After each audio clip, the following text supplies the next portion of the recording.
Hello, and welcome to Two Groom In a pod. I'm Cleo, And I'm Shannon. and we are your hosts, and we're also married husbands. No, we are not related. Not my brother. Uh, yes, you gotta listen to some other episodes. Or friends. Yeah, our twins, whatever y'all want to say. But I guess we do favor a little bit. Um, so my darling, how have you been? Wonderful. Good week. A Mm-hmm. little tiring since our trip. But I'm getting back to the normal routine of life. Yeah, normal routine. So much traveling. Uh, Especially you. Yeah. yeah, lots of going to different competitions and judging the kiddos, which I do love. I do love this season, but it is tiring. Because I had like three events in a row that required three different cities back to back. Uh, but speaking of though traveling and all that. I wanted to bring up something that happened on the plane. I'm sure you noticed this, uh, and I wanted to get your thoughts on this. Um, you remember? So we were flying Southwest. It was a full flight. This this black lady gets on. And I don't know if it matters that she's black or not, but I said it, so we'll keep going with it. You're describing I her. was just describing her. So this black lady gets on the plane. She's one of the last people to get on the plane. I think the last. She was like the last Yeah. person to get on the plane. Right. And she got on with her daughter. And if you know something about Southwest, Southwest is you choose your own seat. Everybody knows this. First come, first serve. Yeah. Get in where you can get in. Yeah. Yeah. So needless to say, we hear her like I don't want to use the word commotion, but there was a conversation between her and the flight attendant. Right. Because apparently they said to her, okay, well, your daughter, there's only middle seats left. So basically you can't sit with your daughter Correct. at this point. And she's like, well, I'm not, where's my reserved seat? And they were like, well, ma'am, this is first come, first serve. So apparently that's her first time flying. I bet it wasn't. I bet she was just on some BS. Extra. Yeah. And very like, the energy was giving very belligerent energy, okay? It was ready to take it up notches. She was ready. She was ready. Okay. Right. And I'm not even gonna go into I get it first. I'm gonna just tell the story. Okay. Okay. And so then, and she had furrowed brow, just really kind of in fight mode. And honestly, to me, if you're on the outside looking in, if this was a story, you're automatically like, I'm not on her side. Like, just because of her attitude. To me. From what we heard, yeah. From what we heard at that point. Yes. You're late. You're late. You're late. You're demanding something that you haven't earned. Correct.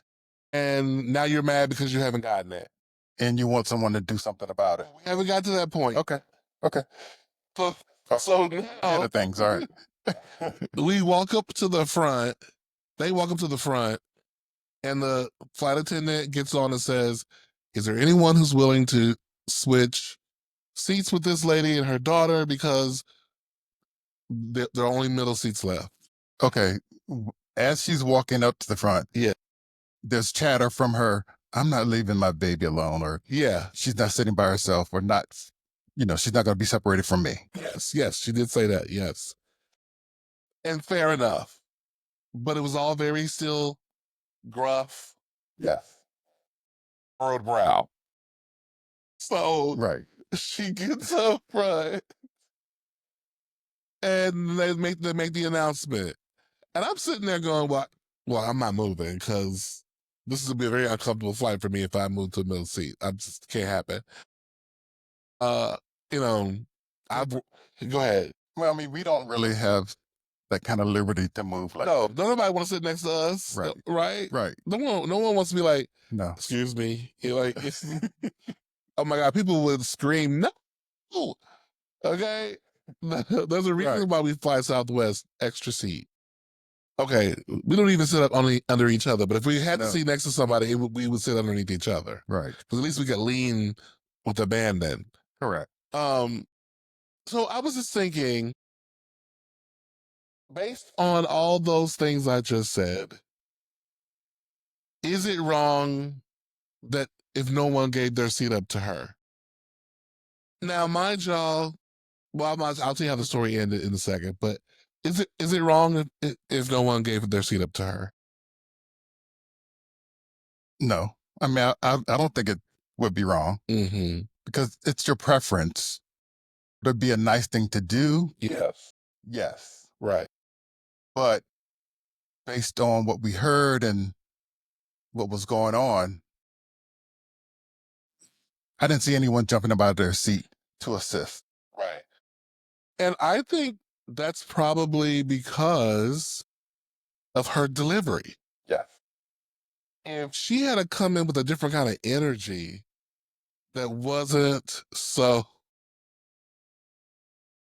I'm laughing because every word I'm saying, because it comes to my mind, I hear feminists going, you know, like, Yeah. don't use that word because it's like a trigger word or something. But she came across rude.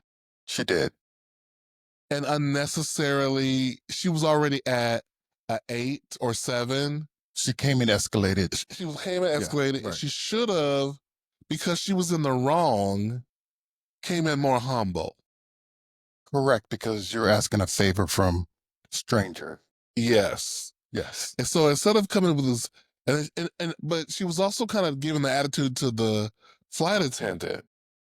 The flight attendant could make something happen. Right. Like, well, I'm not going, you know, listen, I understand if I had a child too, I too would not want to leave my child. This girl looked like she was probably under 5 or 5 to 6. She was walking. She was 5 to 6. She said alone. She was sitting alone. Yeah. Supervision. I wouldn't do it. I know you wouldn't want to. 6, 7, no. The creepos that are on the planes and stuff that we hear about, I'm not doing it. I'm not doing it either. If you weren't late, you would have been boarded. But that's that part. Okay. All right. I would not be late. I would be early birdie.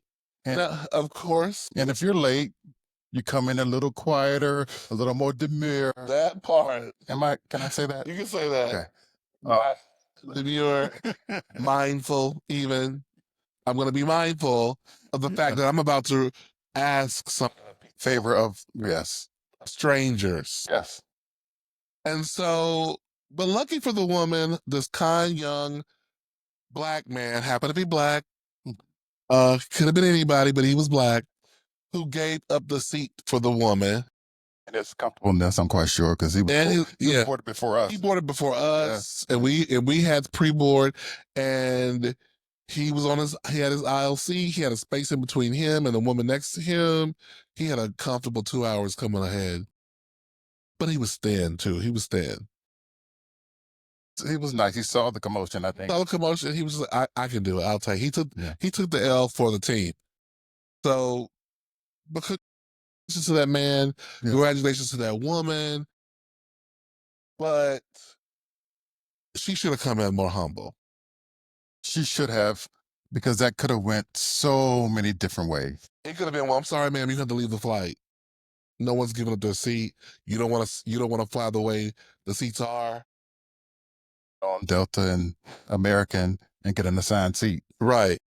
Which is what she should do in the future. You should do. If you need a guarantee, that you're gonna sit next to your person, because I don't know, maybe her Uber didn't show up on time or whatever the case may be. Maybe it was out of her control why she was late, and that is totally okay. She had a connecting flight that was late. Right. Yeah. Who knows? So her being late, I guess it can happen, but it's how you ask things. It's how you ask things. And let me say, guys, The allergies are kind of coming in right now, and so if I have a coughing fit, I will I'll edit it out. I feel like something want to come on now. I'm gonna have to Drink some water. take a swig of my water. So yeah, so let me put my glasses on so I can see what we got next. But yeah, that was the case of the lady on Southwest.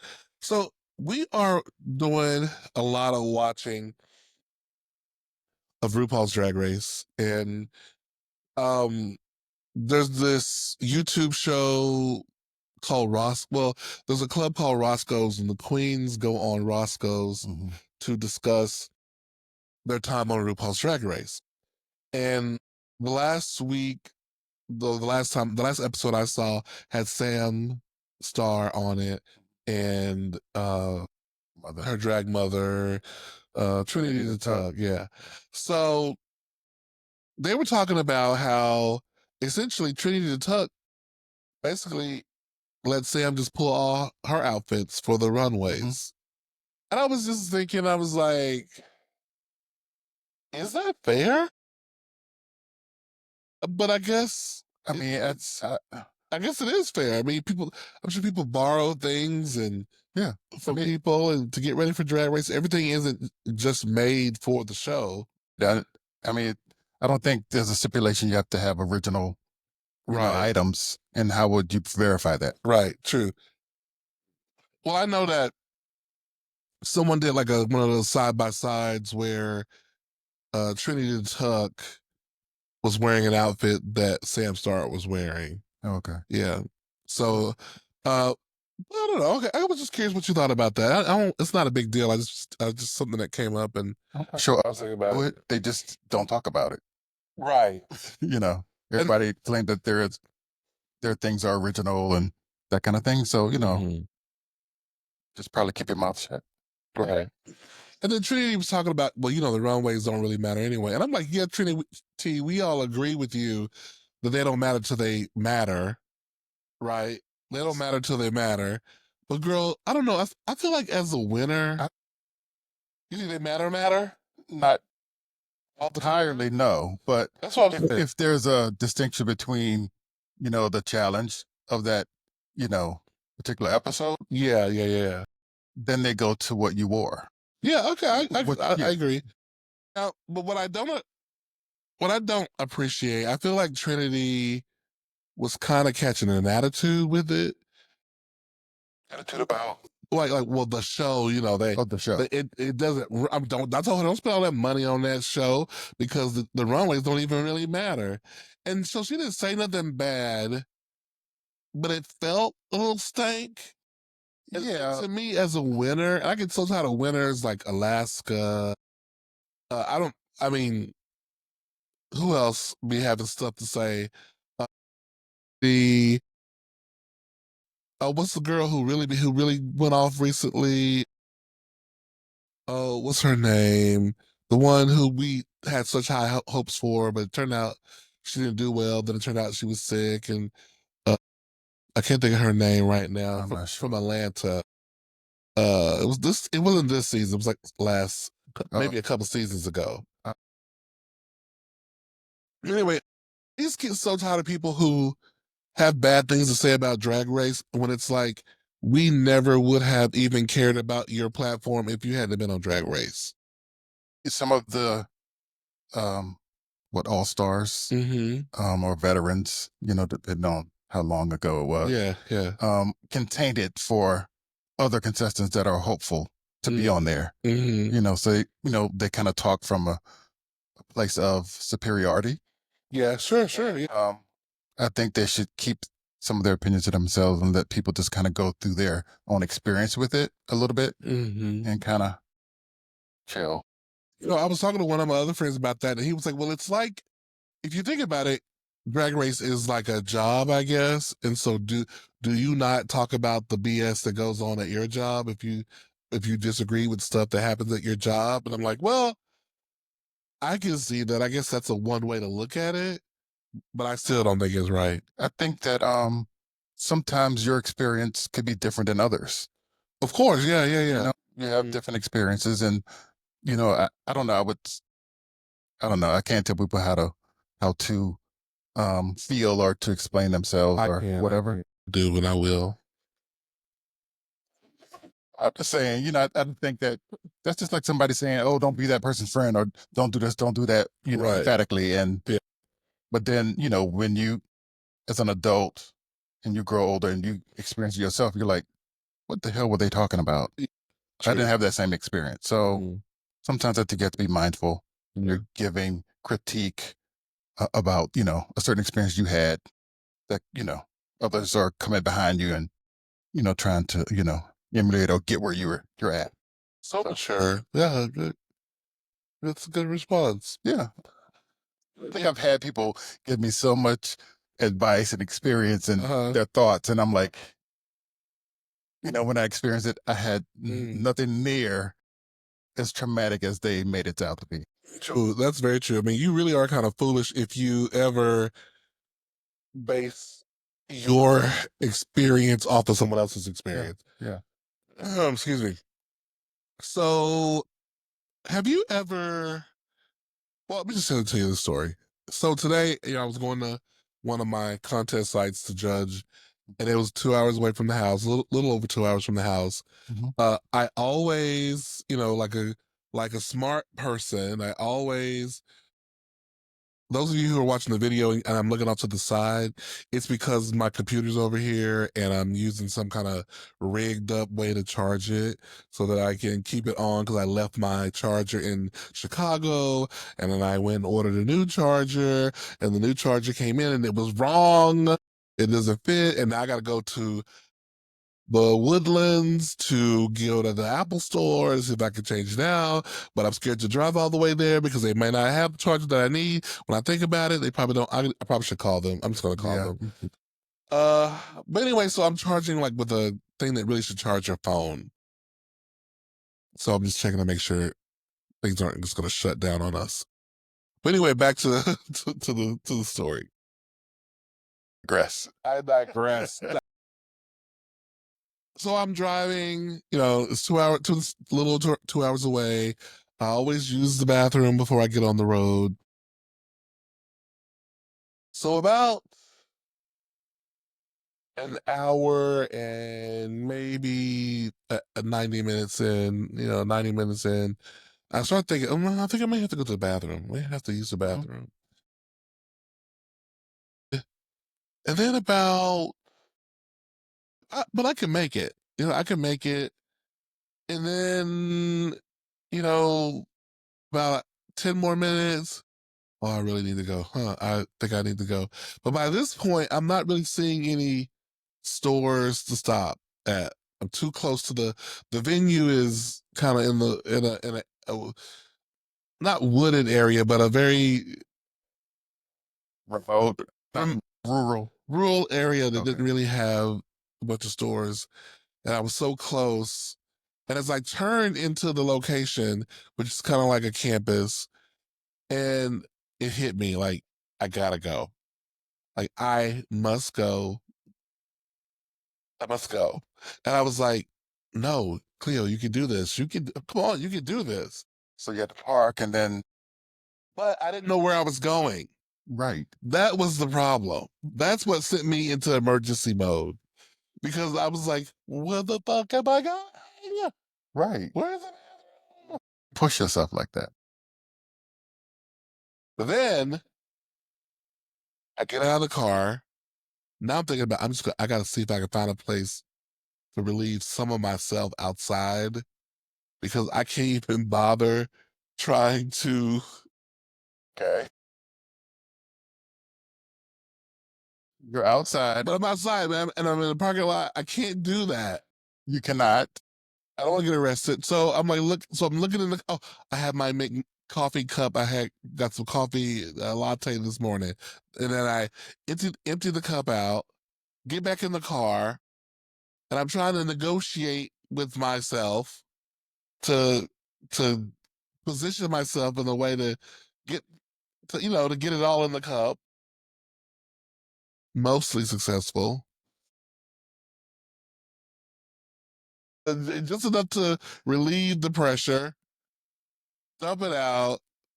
All the person who I'm supposed to meet, where are you? Find them, go to the bathroom, and everything's okay. So being a boy, right? But also the downgrades of being a boy because as we get older, we can't hold it as long anymore. Well, push yourself. You're like that. You like somebody's daddy who, when we travel, he don't like to stop but once every 5, 6 hours. I guess. I guess. Yeah, that's you. And yourself. Have you ever had Yeah. Yes, such a situation? I have. And I've had some near accidents like that. And it taught me to stop Uh, regularly. And, I try not to do it. But sometimes, it just hits you and it just hits you and you gotta go, you hmm know. So I try not to let that happen by stopping frequently, especially if I'm by myself. If you and I are together, we stop a little We do. less. But even if, I don't have to do anything, I try to make myself go. But like, have you ever found yourself in a city, let's say like New York, and you have to go to the bathroom? You know, New York is notorious for no buy, no use. Hmm. If you don't get anything, you can't use. Yeah. And I remember there was a time when in my 20s when we went to New York. I was in New York for some reason. I don't know. And it was raining cats and dogs outside. I was walking by myself and I was trying to hurry up, get to where I was trying to go. I think I was probably trying to, I was working at the Lincoln Center maybe at the time. And anyway, I was trying to get to wherever I was trying to go. And I had to pee. It was raining on me at this point. I didn't have an umbrella. I was soaking wet. And I was just like, you know what?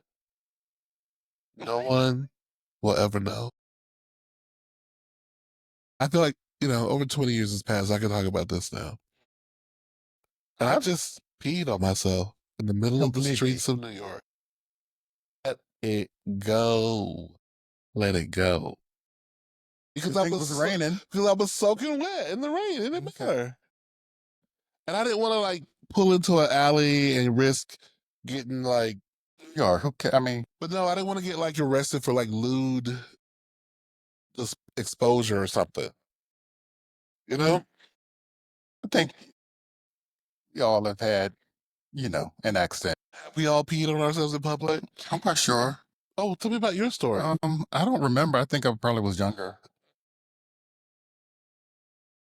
Well, I think maybe in my teens. Then like I want to say it was like playing sports or something with I was outside with, playing football or something with my Mhm. friends and I didn't want to stop playing and then I just pushed myself and ended up, it's gotta come. And I couldn't get home. I did leave from playing. Okay. I ran home and yeah. Okay. Yeah. Okay. All right. Well, there you go. I don't know if that's uh I, yeah. I think in my 20s I almost went there. Like I was at a club or something Oh, okay. and the bathroom was full and I just, it was just a little bit came, but hmm not completely. Right, I didn't right, completely. right. Oh yeah, Yeah. everyone, I mean women do that all the time a little Yeah. bit, the Yeah. little pee from laughing, coughing, Hmm. whatever. Yeah. Yeah, yeah, yeah. Well, okay. Thanks for sharing. If y'all had any pee in public stories, hey, let us know. Let's see here. Okay. So uh also something that we did was I hope y'all the audience cares. But we went, part of our traveling was I got a award from my alumni school, and we went back and spoke to the kids and received the award and saw some faculty and things. Yeah. Faculty's all different, but the building's all the same. It was interesting. It was very nostalgic, and I'm curious. You, my best friend Damon, uh, were there. what was your take from just going on that, being there, observing me in my old habitat, and he did tell me I had to do a speech to the students, and he told me that I did ramble a little bit at one point. One question, it was a ramble. Come on. I gotta be honest. Um, I think it was a question you probably didn't want to answer, or you kind of got off focus a little bit. I don't know. I don't think I was willing to answer anything, but Yeah. I don't know. But yeah, the experience was great. I enjoyed being there with you to share your special moment. Mm-hmm. That was, the best for me. And to see, you know, uh, one of your memories of your college years Mm-hmm. and your experiences, that was really awesome to kind of relive that with you and hear you and Damon too. Mm-hmm. We did this here, we did this there, Right, right. and how your experience was all around the campus and Mm-hmm. how things have changed and your funny moments and your not so funny moments and Mm-hmm. stuff like that. That was great to witness Mm-hmm. and to see people in your field and some not in your field just celebrate you. Mm-hmm. That was great, wonderful.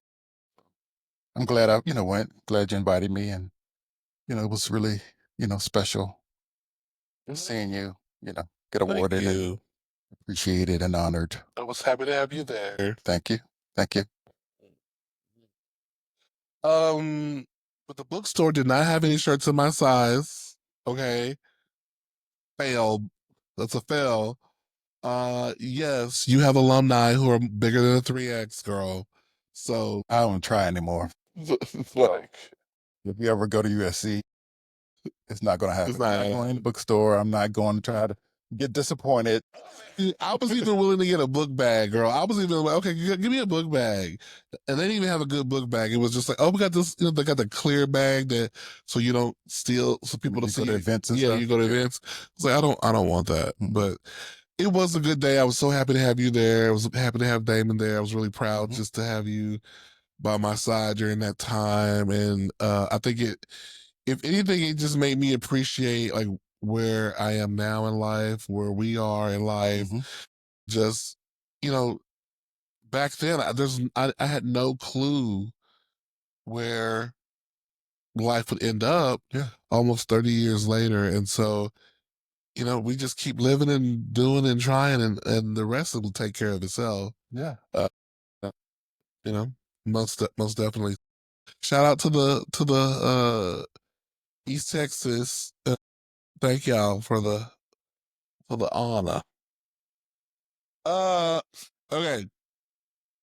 So let's we had someone write in, and they messaged us on our uh Instagram page, and I really appreciate that. I listen. Uh, Send more in, Instagram us, email us at two grooms in a pod at gmail.com, or find us on Instagram and message us there. Uh, and just ask us to talk, give us any topics that you want us to talk about. And so this person, we're not going to say their username. If you're okay with us saying your username, this is for everyone. Make sure you say that explicitly, like I'm okay with you using my username. Otherwise, we'll treat them all anonymously because we don't want to. We want people to feel comfortable asking questions. All right, sweetie, you got it. Okay. So let me read it. So, good morning. I'm listening to episode 5 and enjoying it immensely. I do have a topic I would like for you guys to discuss on relationships. My question is, if you are in a committed relationship, should your sexual gratification be automatically met by your partner if they know what it is you like?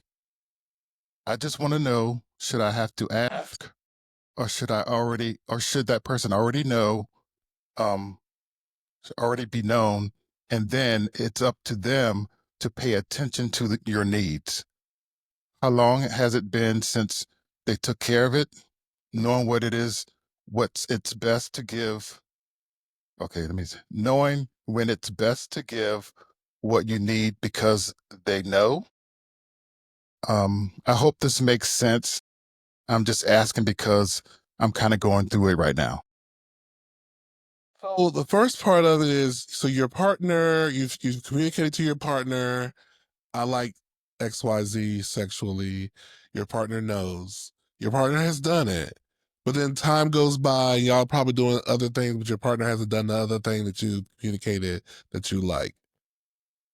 To me, it's okay for you to sometimes remind, especially if y'all been together for a while. And probably if he's not doing it right off the bat, he might not be too enthusiastic about it, which is why he's not going for it again and again. That could be one reason, because there could be things. It could be that he just has a different sex drive than you. He might not be as creative as you, depending on what this thing is that you want him to do. He may be lazy, you know. But if you're with him, that's your man, your man, your man. I think you're going to have to just remind him that, hey, now, if you find yourself, I think what you might need to do is clarify how often you want this thing. And say, listen, I like it when you rub my back. Let's keep it PG. I like it when you rub my back. And then let's say he rubs his back, your back one night, and it's a month later, he hasn't rubbed your back again. You've done other stuff, but he hasn't rubbed your back. Then I would say, you know what? You know what? Last month when you rubbed my back, I loved it. I've actually missed it. I was hoping you would do it more regularly. You know, I mean, man, I would love it if I could get you to rub my back at least once a week. You know, that'd be great. I think you have to communicate your need. And I know that saying once a week is not sexy, you know, because I know a lot of times we want people to just, you want people to want to do it. Like, you know, I like this thing, Yeah. and I want you to want to do it. And I just want to do it. I really want you to pretend that you love to do it. Honestly, you know, and so, but if that's not what's happening, because we don't always get it how we want it, then I think you got to communicate to him. Because if you don't communicate to him, then you have to accept the blame for the lack of communication. If you communicate to him, then it's on him. The key word is communication. Mm. You have to communicate with your partner because sometimes, especially if you're with someone for a minute, Mm-hmm. you kind of lose yourself a little bit into, your own kind of way of trying to please somebody. Mm-hmm. And you kind of lose sight of the other person sometimes. Mm-hmm. And I think when you constantly communicate and say, hey, I like this, I like that, how are you feeling? Because I'm always asking you, hey, Mm-hmm. how you feeling? Are you happy? Are you this? Are you that? Mm-hmm. And I try to get a pulse of where. Right. Right. So communication is definitely key. You can't assume that someone. And for the record, I asked too, in case y'all, I know somebody's out there going, well, oh, Shannon and Nobody Cleo. said that. But somebody's thinking it. You were thinking it. Nobody said You were thinking it, and you were thinking it. But I got you. I snatched it back. Nobody said none of that. Go ahead. I think assuming is the wrong thing to do in relationships. Yeah. A lot. Yeah.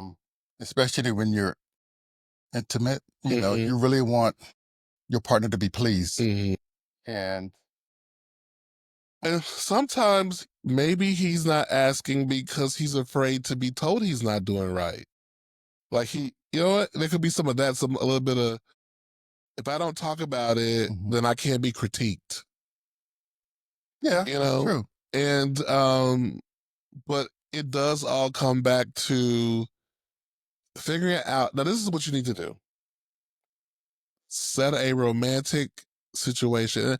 And by romantic, I don't mean like, oh, there's candles and bubble. But I mean just like, hey, let's cuddle today on the couch and watch a movie, or or eat some snacks and just talk and chit chat and rub each other's feet, whatever you want to make up, whatever you like. Basically, you're just getting them to be in your space and in a purposeful way. and then say to him, "Hey, babe, when I talk to you about rubbing my back, you joke because people are different, right? I probably would put it as a joke. It's been a month since you rub my back. I love that back rub. So why you playing? Why you play? I love the back rub. And I would start there because for me, my serious voice, people tend to take it like they take it Like as a command. like, or just like or even just like I, I don't know, just something about when I don't put an extra niceness on it, people take it the other way. The other day at the airport, uh, the woman told me she was like, "Oh, your thing is ready," but I was getting my shoes and stuff together. She said, "Your thing is your thing is ready." I said, "I'm on it. I'm on it." Well, I was just trying to tell you that your thing. I was like, So you came in hot. I didn't come once again. That's what I'm talking about. I just let you know I'm on it. I heard you. I'm on it. See, Get you. I stay getting misunderstood. But yeah, I do get it. I think Yeah. again, communication Mhm. and also helping your partner feel comfortable to come to you about the topic of intimacy on Mhm. all levels, and just communicate Right. because what closed mouths don't get fed. That's true. If you're in a situation, my friend, where you feel like, but I don't want to have to tell him this. I want him to want to do this. It reminds me of a situation where women are like, I told my, and this could be anybody, not just women, but this what comes to my mind. I told my partner, I like it when he does the dishes. I like it when he takes out the trash. Foreplay to me, people will say, maybe your man, he don't like taking out the trash. He don't like doing the dishes. And so he kind of forgets that, you know? And so there's nothing wrong with telling him again. And maybe like, uh, my question to you is, when he does what you want him to do you reward him in some way? And I know that sound weird, No, I mean, but reward him if you know, because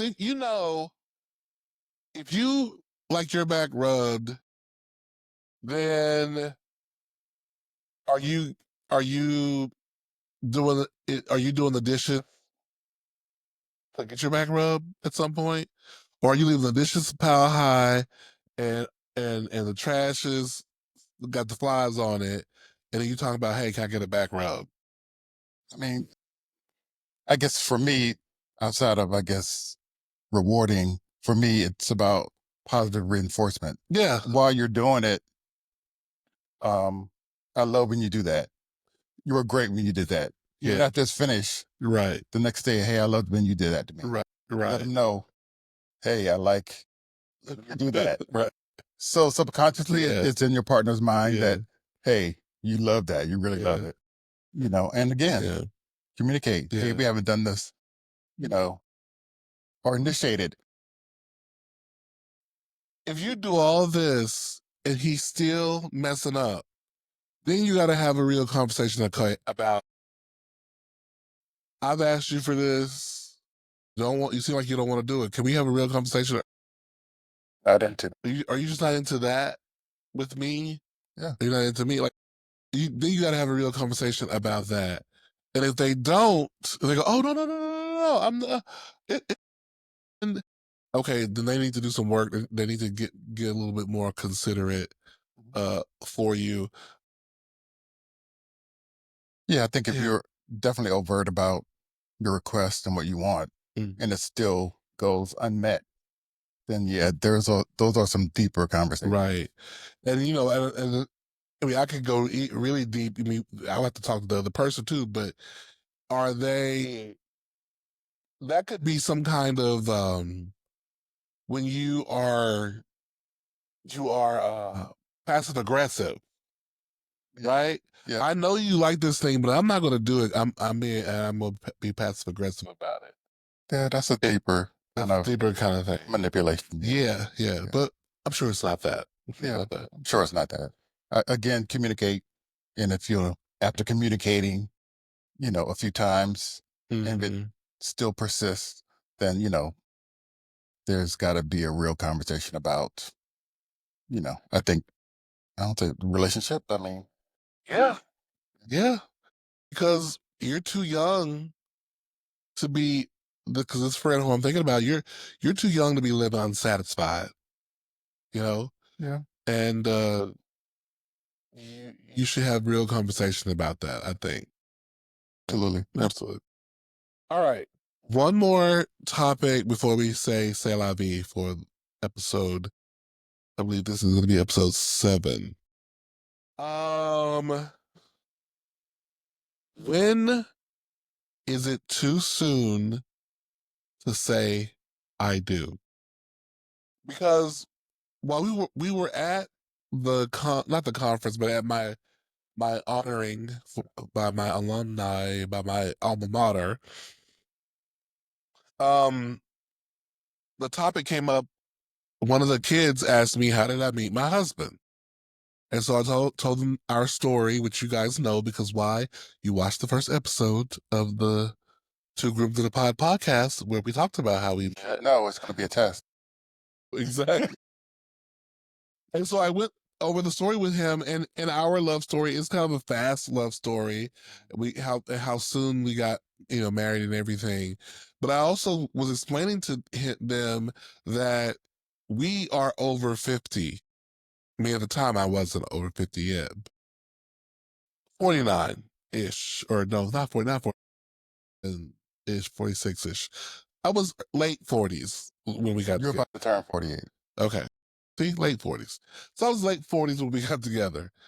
And as I explained to him, I had lived a lot of life, kissed a lot of frogs, made a lot of mistakes by that point. So I was pretty sure about the ways in which I needed to test and measure and fill, Shannon out. And I feel like he felt the same way.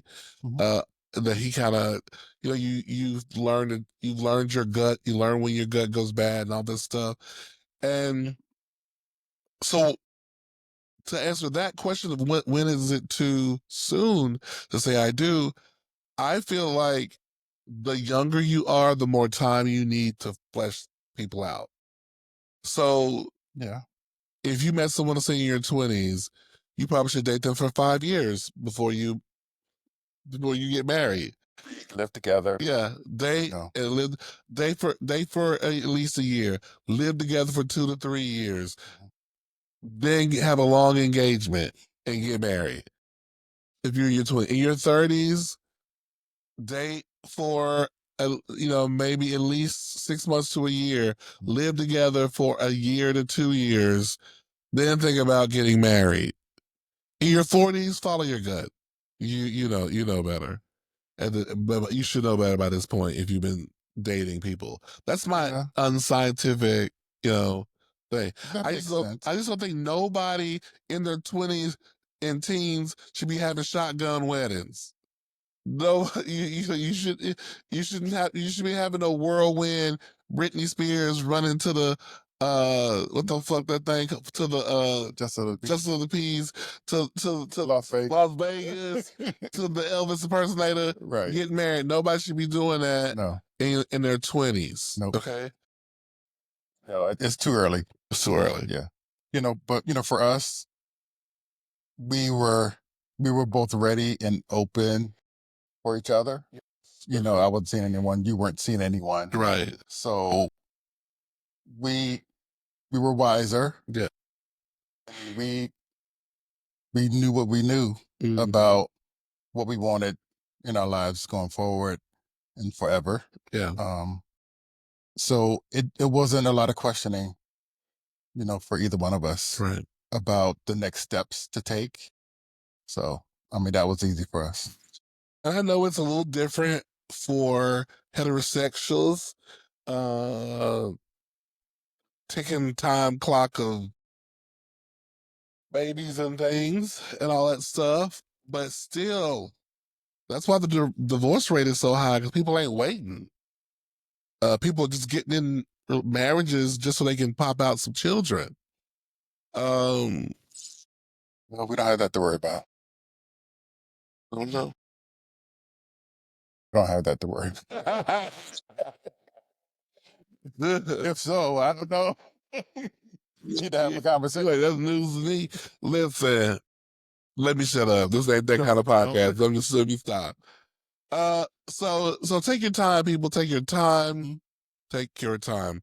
I think that's all we have for today. So, any words of wisdom you want to impart? Although we've been giving words of wisdom for the last 10 minutes. Anything else you want to impart before we take off? I don't have anything. I don't have anything else either. Just Thank having you. fun with you. Yes. Loving the podcast and Yes. communicating with our listeners.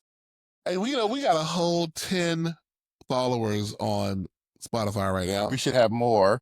We should have more, but I appreciate the mighty 10. We're the mighty ducks. Thank you, 10, the 10 followers. I'm like, am I following it? I might be one of the follows, child. I'm just kidding. I don't know. But we got 10, but we have lots of plays from the 10. So I appreciate that. And, hey, we are doing it for the fun, for be able to be together. I mean, sure, if someone wanted to give us, a lot of money and they wanted to put an ad, because we could do an ad. Two Grooms in a Pod is sponsored by Chef Boy RD. Because you love some Chef Boy RD. You would think in a house, in a house of amateur cheffery, there would be no Chef Boy RD. But no, when I'm not cooking, He didn't cook for me. right? Yeah, he go open that can, and he's Chef Boy RD, but they got the nerve to talk about something being too saucy. I'm like, but you just ate Chef Boy RD today. What are you talking about? This too saucy, but whatever. Digress again. But yeah, we're looking for some ads. At Schwab and Company, Two Grooms of the Pod believes that Schwab can be your business of choice. We can do it. Okay. We're looking forward to it. Looking forward to it. Yeah. Hit us up. twogroomsinapod@gmail.com. I believe that's the email. If you don't know, go to Two Grooms in a Pod at Instagram, on Instagram, and you can DM us there. Yes. And go to Spotify. Yes. And listen and follow. Yes. And on YouTube, just Google it and it'll come up. It's been a pleasure. My eyes are getting thin because it's getting late week. But I'm energetic for you and you. Thank you. Thank you. Signing off. Ta-ta. Bye. Y'all like my what's this? My Bumblebee outfit. Bumblebee / what's the Kill Bill? Kill Bill, yeah. Bumblebee is a transformer. Oh, that's what I got.